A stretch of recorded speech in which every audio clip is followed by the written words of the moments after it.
আর BNP যদি বলে, বিএনপির দায়িত্বশীল দল হিসাবে বিএনপি তো আর বলবেন এইভাবে ভারতের সঙ্গে যুদ্ধ করতে চাই।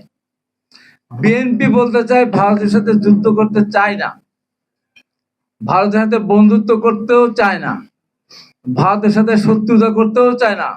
বিএনপি ভারতের সাথে চোখে চোখ রেখে কথা বলতে চায়, মাথা উঁচু করে কথা বলতে চায়, নমো নমো করে না।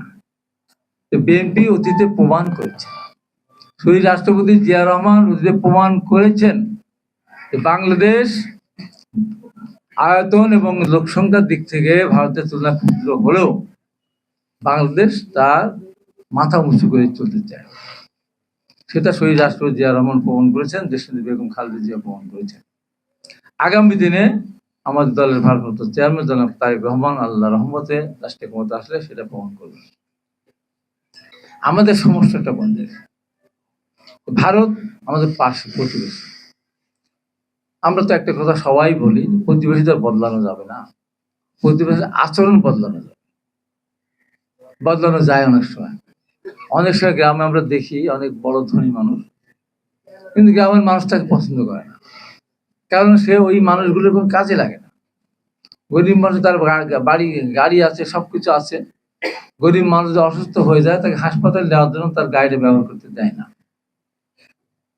অথবা গরিব মানুষ যখন বিপদে পড়ে, তার সন্তানের যদি বেতন দিতে না পারে, পালন করতে না পারে, তার কাছে গেলে সে সহযোগিতা করে না, যে কারণে মানুষ ওই বড় লোককে পছন্দ করে না। আজকে ভারতের অবস্থা কি?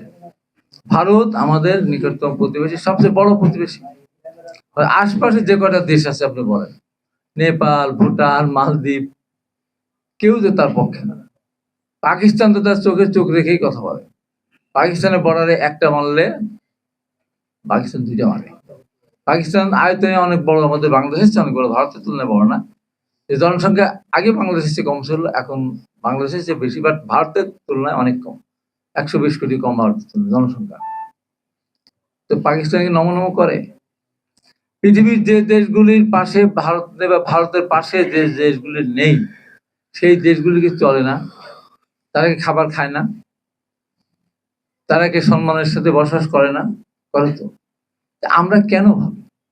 আমরা ভাবতাম, আমাদের ভাবনার ভিতরে এমন ভাব এসে গিয়েছিল যে ক্ষমতায় যেতে হলে ভারতের সবুজ সংকেত ছাড়া কোনোভাবেই সম্ভব না।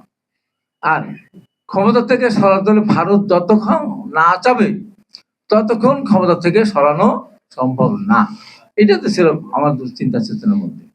কারণ হলো কি, আমার বাসা হলো শ্যামলী, আমি হাঁটতে হাঁটতেও এখানে আসি, গাড়িতে যাই, বাসে যাই, রিক্সায় যাই, বিভিন্নভাবে যাই। আর ওই আসার সময় টাকা দেখতে দেখতে আসি যে এই যে আমাদের মানুষ বলে যে প্রধানমন্ত্রী যারা পাহারা দেয় তাদের চেহারা নাকি বাংলাদেশের মানুষের মতো না। কেউ কিছু খেয়াল করে দেখি, হ্যাঁ কিছু চাকমা টাকমা এইদিকে আছে, বান্দরবন, খাগড়াছড়ি এদিকে আছে, তারপরে মনে হয় যে মানে ভারতেরও কিছু আছে। আমরা জানতাম যে ভারতের সেনাবাহিনী বা দক্ষ কিছু মানুষকেও বাংলাদেশের পোশাক পরিয়ে প্রধানমন্ত্রীর নিরাপত্তার জন্য রাখা হয়েছে। যেদিন প্রধানমন্ত্রী পালিয়ে গেলেন, তো সেদিন ওনারা কোথায় গেছিলেন? কোথায় গেলেন? ঠেকাতে পেরেছেন? ইচ্ছা করলে ভারত তো 5 মিনিটের মধ্যে, 2 মিনিটের মধ্যে বাংলাদেশের যে জায়গায় সবচেয়ে বেশি জনসংখ্যা ছিল, জনসমাবেশ ছিল, সেখানে তো অনেক কিছু দুর্ঘটনা ঘটাতে পারতেন। সাহস কি করেছে? করেনি। কারণ মানুষ হয়ে গেছে বিক্ষুব্ধ। বিগত সরকার এত অত্যাচার নির্যাতন করেছিল যে বাংলাদেশের মানুষগুলো অতিষ্ঠ হয়ে গেছে বিগত সরকারের বিরুদ্ধে। তাই ভারতকে তো ভাবতে হবে। আমি কিন্তু অনেক আগেও বলেছি, আমি এখনো বলি, বারবার বলবো, সেটা ভারতকে ভয় পাওয়ার কিছু নেই। ভারত আমাদেরকে দেখে ভয় পাবে, আমরা ভারতকে ভয় পাবো। কারণ হলো এই, আমাদের ভৌগোলিক অবস্থান আমরা বলি যে আমাদের 3 পাশে ভারত, আর এক পাশে বঙ্গোপসাগর, আমাদের 4 পাশ দিয়ে ভারত ধরতে গেলে তার আমাদের তো ভারতের ভিতরে কথা সুযোগ নাই। আমরা যেমন আর এক দিক থেকে ভালো পজিশনে আছে, ভারতের পূর্বাঞ্চল আছে, তার পূর্বে ভারত নেই, তার পূর্বে তো আছে চায়না। তো ভারতের সাথে চায়নার সম্পর্ক তো বধূ সম্পর্ক নিশ্চয়ই না, প্রতিনিয়ত তার টুকটাক লেগেই আছে। আমরা যদি মনে করি যে ভারত আমাদের এইভাবেই শোষণ করতে চায়, নির্যাতন করতে চায়, গণতন্ত্রকে হত্যা করে গণতন্ত্রকে কেড়ে নিয়ে আমাদেরকে মানে এক ভাবে দাস বানাতে চায়। আমরাও তো চিন্তা করতে পারি, ইসরায়েল কতটুকু দেশ, এতটুকু একটা দেশ, 1 কোটি মানুষ না, সেখানে আজকে সারা মিডল ইস্টে এত মানুষ, আমাদের এত অস্ত্র শস্ত্র হচ্ছে। আপনাদের এখানে আহ আহ, কি বলে, ইরান অনেক শক্তিশালী দেশ। তো তারপরে আমরা পাচ্ছি, এই যে বিগত কিছুদিন, এখন তো ধরেন আপনার যুদ্ধ থেমেছে, প্রায় 50 থেকে 60 হাজার নিরীহ মানুষকে হত্যা করলো। কিসের বলে, কোন শক্তিতে? নিশ্চয়ই বাইরে তার শক্তি ছিল, আমেরিকা তাকে সাপোর্ট দিয়েছে, যে কারণে হত্যাকাণ্ড সংঘটিত করতে পারলো। পৃথিবীর কোন দেশ কিছু করতে পারলো। আমরাও তো, ইন্ডিয়া মানে কি সব? ইন্ডিয়া মানে কি ভারত মানে কি বাংলা পৃথিবী? নিশ্চয়ই না।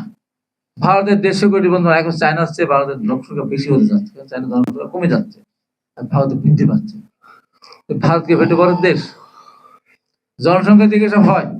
ব্রিটেন কত লোক বসবাস করে, ফ্রান্সে কত লোক, রাশিয়াতে এক আছে, আমেরিকাতে, চীন লোক সংখ্যা বেশি, সবচেয়ে বেশি। এখন তারা তো পরাশক্তি, বা তারা বলে ভেটে পড়ার শক্তি। আমি যদি আমার দেশের মানুষকে যদি আমি সেইভাবে তৈরি করতে পারি, ভারতকে আমার হিসাব করার খুব একটা প্রয়োজন হবে। আমরা তো তা না। আমরা কোথায় যাচ্ছি? আজকে আমি যখন কথা বলছি, তখন আমার চোখের সামনে অনেক কিছু ভেসে উঠছে। আমার ভাই হানিফ বলতেছিলেন যে আমরা অস্ত্র বানাবো, আমরা, আমার বাড়ির কাছে পারমাণবিক বিদ্যুৎ কেন্দ্র হচ্ছে, পারমাণবিক বিদ্যুৎ কেন্দ্র। এখন কবে বোমা বানাবো, পদ্মা ইলিশ দিয়ে বোমা বানাবো, না চলন টাকি শোল দিয়ে বোমা বানাবো, জানি না, তবে হচ্ছে।